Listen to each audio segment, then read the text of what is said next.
चलिए हम बता दें कि मेरा यात्रा यहाँ से शुरू हो गया है और ये गोरी डाँडा का जंगल कटते हुए आगे गाँव की तरफ बढ़ रहे हैं। और जैसे आगे बढ़ते आगे जो ये पुल आता है रातू नदी का पुल है और ये ही नदी है जो हमारे गाँव से बहता हुआ जाता है। और ये काफ़ी ही पुल देखिए कितना ही शानदार पुल है, जापान सरकार द्वारा बनाया गया पुल है ये। और इसका नज़ारा देखिए थोड़ा काफ़ी। चलिए और आगे जाके यहाँ एक दूसरा रास्ता भी है। दूसरा रास्ता बोले तो यहाँ से कटारी और दूसरा गाई घाट जाने वाला रास्ता है। यहाँ से आप दाहिने तरफ लीजिएगा तो गाई घाट कटारी चले जाइएगा और सीधे चलते रहेंगे तो आगे आगे विमान आता है। और उस विमान का भी कुछ अंश हम आप लोगों को दिखा रहे हैं, यानी कुछ छोटा सा वीडियो है।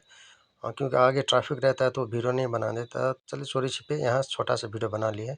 और देखिए ये विमान का जो इलाका है काफ़ी छोटा इलाका है और काफ़ी शानदार है। और देखिए नज़ारा देखिए कितना मस्त है।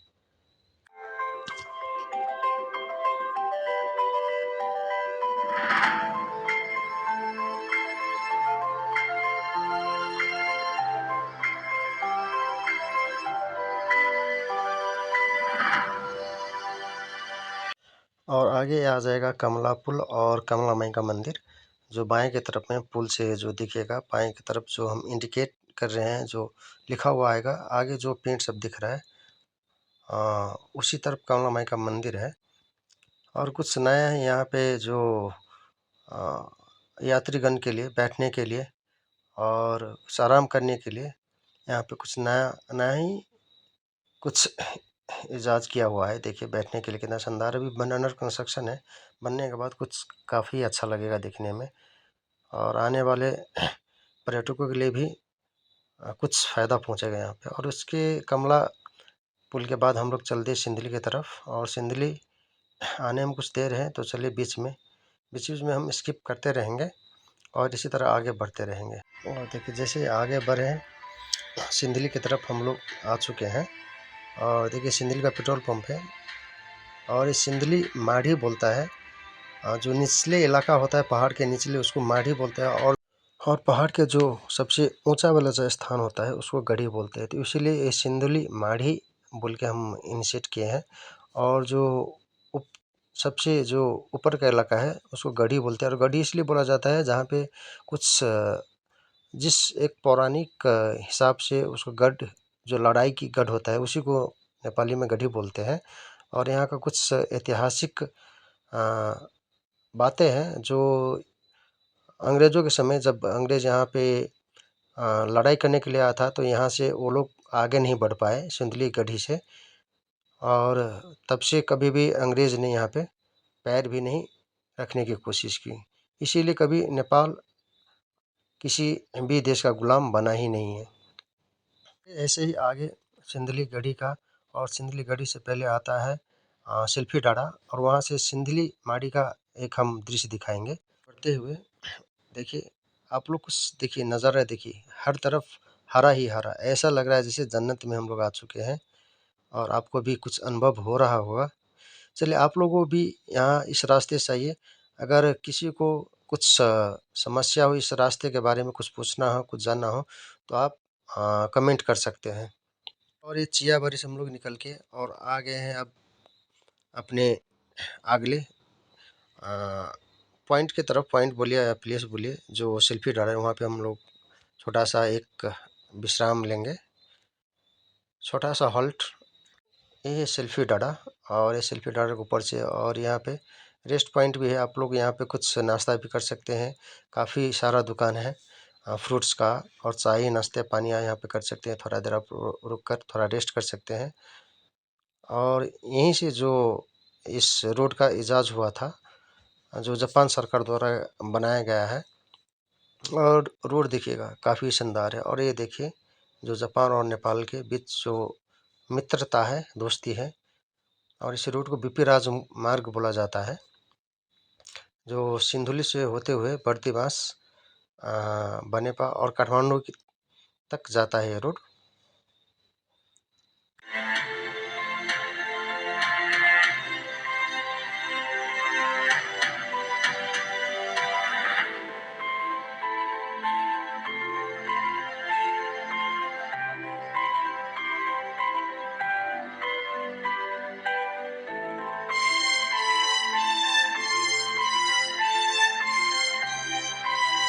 बता दें कि जो हम जूम को आप दिखा रहे हैं वो सिंदुली माड़ी है, जो वही जो देखिए कितना नज़दीक लग रहा है, लेकिन ये 18 किलोमीटर दूर है।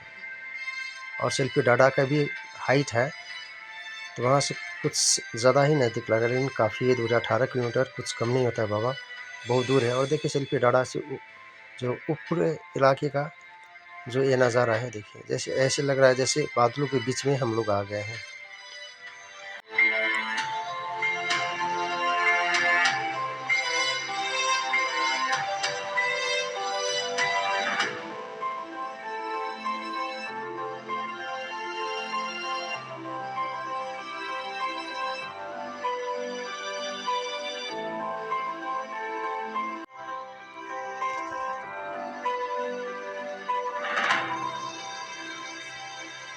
इसी तरह आगे बढ़ते हुए हम लोग सिंदली गढ़ी की तरफ आ गए, जो सिंदली गढ़ी का प्रवेश द्वार भी है, उस चीज़ का भी हम आप लोग एक छोटा सा क्लिप दिखाएंगे। क्योंकि इतना लंबा वीडियो बनाने का मेरा कोई मकसद नहीं है, एकदम छोटा छोटा क्लिप डाल के आप लोग को बता दें कि ये रोड और कहाँ कहाँ कैसे कैसे करके जाना है। चलिए बात करते थे, ये सिंदली गढ़ी भी आ गया। और देखिए यहीं पे आप बाएं लेफ्ट साइड में देखिए सिंदली गढ़ी का प्रवेश द्वार, यहाँ से 2-4 किलोमीटर ऊपर है, जो एकदम टॉप पे है। और वहाँ जाने के बाद उसका पूरा इतिहास आपको देखने को मिल जाएगा। और इसी तरह आगे बढ़ते हैं, जैसे कि जो कि ये काफ़ी ठंड इलाका है, ये सिंदलीगढ़ी से लेकर खनियाखर तक। और इसको नेपाल का शिमला बोला जाता है स्पेशली, क्योंकि यहाँ पे कितना भी गर्म हो कितना भी, यहाँ लगभग 12 मंथ यहाँ ठंडक का ठंडी रहता है, और बीच बीच में हमेशा बारिश होता ही रहता है। जब हम जनकपुर से निकले तो जनकपुर का टेम्परेचर 29 डिग्री था, और जब हम यहाँ आके चेक किए टेम्परेचर तो 13 डिग्री था, बस 13 डिग्री सेल्सियस। यहाँ पे हमेशा कभी भी आइएगा तो एक कमती से गर्म के मौसम में भी आपको थोड़ा ठंड ही महसूस होगा, तो थोड़ा सा पतला वाला कोई भी विंड शीटर लगा कर अगर आप ड्राइव करके आते हैं तो। अगर गाड़ी में आते हैं तब तो कोई बात ही नहीं है, ऑलरेडी आपके पास एसी का ऑप्शन होगा। लेकिन बाइक में तो भैया कोई एसी सीसी का ऑप्शन नहीं था, बस आपके पास सिर्फ अपना कपड़ा लगा कर आइए।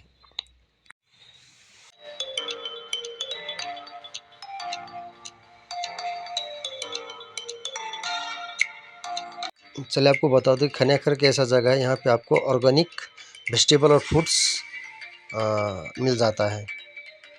यहाँ से आप इंक्लाइंड शुरू हो गया, यानी रास्ता तो एकदम जलेबी की तरह ही सीधा है, आपको वीडियो में भी देखने को मिलेगा।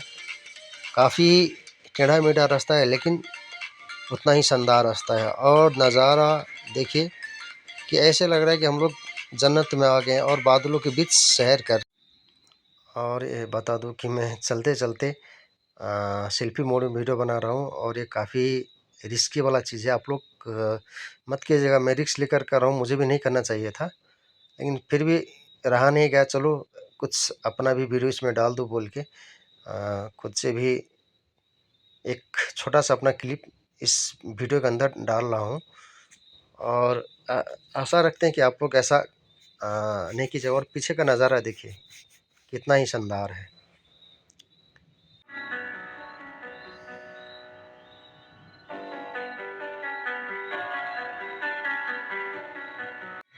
ऐसे बढ़ते बढ़ते हम लोग आ गए खुरकोट की तरफ। और खुरकोट जो है यहाँ का सेंटर पॉइंट है, काठमांडू और बर्दीवास के बीच का सेंटर पॉइंट हुआ। और ज़्यादातर आदमी यहीं पे रुकते हैं, क्योंकि यहाँ पे सब चीज़ का इंतज़ाम यहाँ पे है। आप रह लो, खा लो, पी लो, रिसोर्ट, हर एक तरह का चीज़ यहाँ पे आपको मिल जाएगा। और यहाँ पे बता दूँ कि चार्जिंग स्टेशन भी है इलेक्ट्रिक व्हीकल के लिए। और जैसे आगे यहाँ पे हम दाहिने साइड में, राइट साइड में आप देखिएगा कि पेट्रोल पंप है। हम यहीं पे अपना स्कूटी में पेट्रोल डालेंगे और फिर आगे बढ़ेंगे, क्योंकि भैया स्कूटी का तो टैंक ही छोटा रहता है 5 लीटर का, और 5 लीटर में कहाँ 200-250 किलोमीटर तो जा नहीं पाएगा, इतना एवरेज दे नहीं पाएगा गाड़ी, क्योंकि उतना ही चढ़ाव और उतार भरा रास्ता है। और कुछ कुछ जगह पे बस थोड़ा सा अंडर कंस्ट्रक्शन होने के वजह से रोड कुछ ख़राब है, वरना तो लगभग 90% रोड वाव काफ़ी अच्छा। और चलिए हम पेट्रोल पंप की तरफ मोड़ लिए, जैसे ये राइट लिए और फिर से राइट लेना है, तो आगे आपको देखिए दिखाते हैं। जैसे राइट लेके फिर से राइट लेके मोड़े और फिर यहाँ से लेफ़्ट ले लेना है और सीधा सामने देखिए ये आ गया हमारा पेट्रोल पंप। और फिर यहाँ से चलो टैंकी फुल कराते हैं और फिर आगे के लिए बढ़ेंगे खाल्टे में, जहाँ पे हम खाना खाएंगे। और ऐसे ही बढ़ गए आगे, पेट्रोल रख के कुरकोट से निकल गए। और कुरकोट से निकलते जो ये नदी जो दिखता है वो काफ़ी बड़ा नदी है और ये सुनकोसी नदी है। इसमें पहले के ज़माने में सुन मिलता था, अभी भी सुन बोले तो वही सोना, जो नेपाली भाषा मेरा कुछ इसमें मिक्स होता होगा, इसीलिए आप लोग बुरा मत मानिएगा, क्योंकि नेपाली टोन और हिंदी टोन थोड़ा मिक्स हो जाता है। और सोने के खाने भी इस नदी को बोला जाता है। और चलिए आगे हम अपने फेवरेट होटल, छोटा सा होटल है लेकिन काफ़ी अच्छा यहाँ पे खाना मिलता है। और खाना इतना ही शानदार और इतना ही स्वादिष्ट रहता है कि पूछिए मत। चलिए आगे वीडियो में दिखाते हैं, आपको खाना दिखाते हैं। चलिए देखिए, ये हम चिकन थाली मंगाए हैं और ऐसा लगता है कि जैसे अपने घर में खाना खा रहे हैं। सब चीज़ टेस्ट जो है ना, कोई कंप्रोमाइज़ नहीं। चलिए आपको बता दें कि यहाँ खाने में सलाद हो गया, साग हो गया और ये यहाँ का चटनी हो गया और एक सब्जी और चिकन और दाल। चलिए खाकर बताते हैं कि आपको खाना का आज का टेस्ट कैसा है।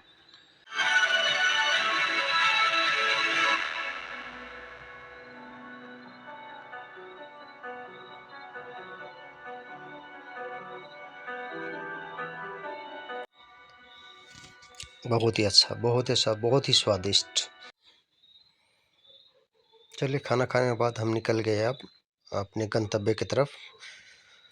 और आप लोग बता दूं कि बीच का कुछ 2-3 जगह का वीडियो नहीं ले पाएंगे, क्योंकि मेरा बैटरी डेड होने वाला है, हुआ नहीं अभी, जब तक हो रहा है। जैसे यहाँ के बाद मूलकोट तो आएगा, तो मुझे लग रहा है मूलकोट तक का वीडियो लगभग कैप्चर हो जाना चाहिए। और उससे आगे जहाँ तक होता है वहाँ करके देखता हूँ, अगर नहीं होगा तो मैं आपकी जगह बीच का 1-2 जगह का वीडियो शायद नहीं कर पाऊँगा। तो चलिए कौन सा वीडियो नहीं कर पाए, किस जगह का, वो आगे वीडियो में आपको बताता हूँ। और चलिए बढ़ देते हैं आगाड़ी अपने मूलकोट की तरफ, जहाँ बीच रास्ते में एक सती देवी का मंदिर है, जहाँ आपको दिखाएंगे कि चारों तरफ शीशा ही शीशा है। और शीशा किस लिए है? शीशा बोले तो आईने, जो एक चढ़ावा के रूप में वहाँ पे चढ़ाया जाता है। तो चलिए आगे दिखाते हैं।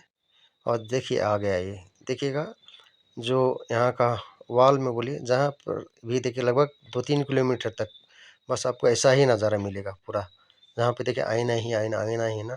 और सेती देवी का मंदिर है यहाँ पर। और सेती देवी मंदिर, जो सेती देवी माता है उनको ही खुश करने के लिए ये चढ़ावा चढ़ाया जाता है, कि ताकि इस रास्ते में कोई एक्सीडेंट ना हो और वो उन्हें जिस जिस वक्त ट्रेवल करता हो उनको रक्षा करे और एक्सीडेंट से बचाए।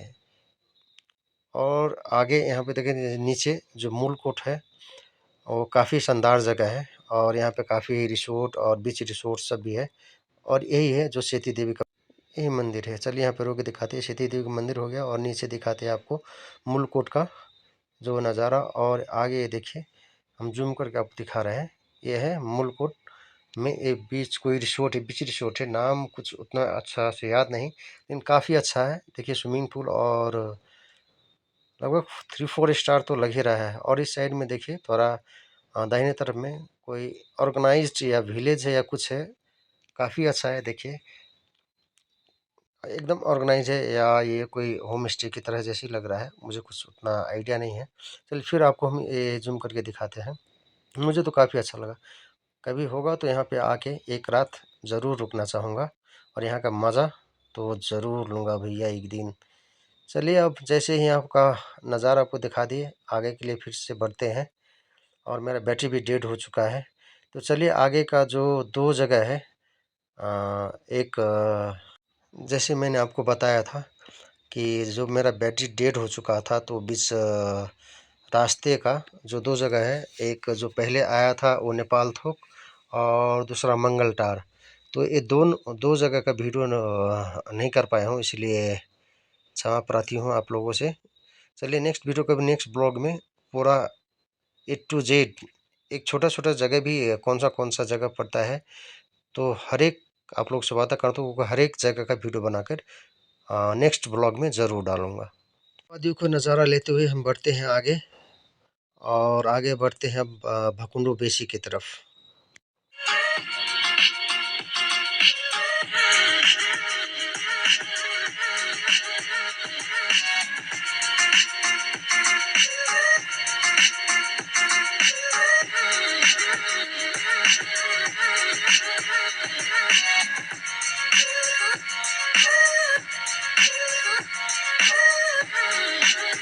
और चलिए आ गए हम भकुंडो बेसी और ये भी एक यहाँ का काफ़ी प्रसिद्ध फेमस जगह है भकुंडो बेसी। और यहाँ से भी जगह-जगह के लिए गाड़ी मिलता है और यहाँ से बता दूँ कि धूलीखेल 25 किलोमीटर है। तो लगभग यहाँ से लगभग 25 किलोमीटर है, तो पहाड़ वाले रास्ते आपको तो मालूम है, लगभग यहाँ से जाने के लिए लगभग 40 मिनट टू 45 मिनट तो ज़रूर लग ही जाएगा, क्योंकि रास्ता यहाँ से आगे जाकर फिर वैसा ही है जैसे टेढ़ा-मेढ़ा। भाई जलेबी जैसे खा रहे हो यहाँ पे ना, जलेबी की तरह ही गाड़ी भी चलाना पड़ता है। और चलिए आगे दिखाते हैं आगे का नज़ारा। और देखिए जैसे ऊपर बादल, फिर पहाड़, नीचे इतना शानदार रोड और ऐसे लग रहा है जैसे कि हम किसी जन्नत का सैर कर रहे हैं। चलिए कभी भी आप लोग आइए, आप लोगों के साथ भी कभी जन्नत का सैर ज़रूर करना चाहेंगे हम। और जैसे नज़ारा देखते हैं जैसे लगता है कि यार यहीं पे घर बना के रह जाऊं। और देखिए क्या बताऊं आप लोगों को, क्या बोलना चाहता हूं, क्या बोलूं, कुछ समझ में नहीं आ रहा है, क्योंकि इतना हरा भरा देखकर और इतना ही काफ़ी नीला आसमान, काले बादल और उसके बाद हरा भरा ये पेड़, कहीं पे भी आपको सूखा बंजर नज़र नहीं आएगा। और देखिए आगे बता दूं कि आगे एक काठमांडू यूनिवर्सिटी है नेपाल का। तो आगे ये जो रास्ता दिखाएंगे हम आपको, वो काठमांडू यूनिवर्सिटी का जो बाईपास वाला रोड है हम वो दिखाएंगे आपको। और मेन है सो जो धूलीखेल से अंदर होकर आता है और जो बाईपास वाला रोड है वो आगे आके है। चलिए आपको हम दिखाते हैं, आपको इनिशिएट करके भी दिखाएंगे कि वहाँ से धूलीखेल धूलीखेल में ही है काठमांडू यूनिवर्सिटी, वहाँ से भी जा सकता है काठमांडू यूनिवर्सिटी। और चलिए आगे आने ही वाला है। बाबा कभी भी इस रोड में आपको थकान महसूस नहीं होगा, क्योंकि रोड उतना ही अच्छा है और उतना ही हरा भरा है और उतना ही आपको नज़ारा और जो प्राकृतिक सौंदर्यता है वो देखने में इतना ही मज़ा लगेगा कि ज़िंदगी मज़ेदार नहीं भैया, रास्ते मज़ेदार और नज़ारा मज़ेदार है। और देखिए जैसे हम आपको बता रहे थे कि काठमांडू यूनिवर्सिटी, ये आगे वाला जो बाएं साइड में आपको दिख रहा है ये काठमांडू यूनिवर्सिटी जाने वाला रास्ता है। और आगे अब आएंगे धूलीखेल, यहाँ से 3 किलोमीटर धूलीखेल है। और धूलीखेल के बाद आएगा बनेपा, बनेपा के बाद अपना वही सांगा और सांगा के बाद फिर कोटेश्वर, भक्तपुर, सॉरी माफ़ कीजिएगा, भक्तपुर, उसके बाद कोटेश्वर आ गया अपना डेस्टिनेशन। उसके बाद चलिए उसके बाद बाय बाय टाटा होंगे, लेकिन फिर भी छोटा सा वीडियो बाकी है, छोटा सा क्लिप। चलिए आगे बढ़ते हुए अब धूलीखेल का नज़ारा देखेंगे अब।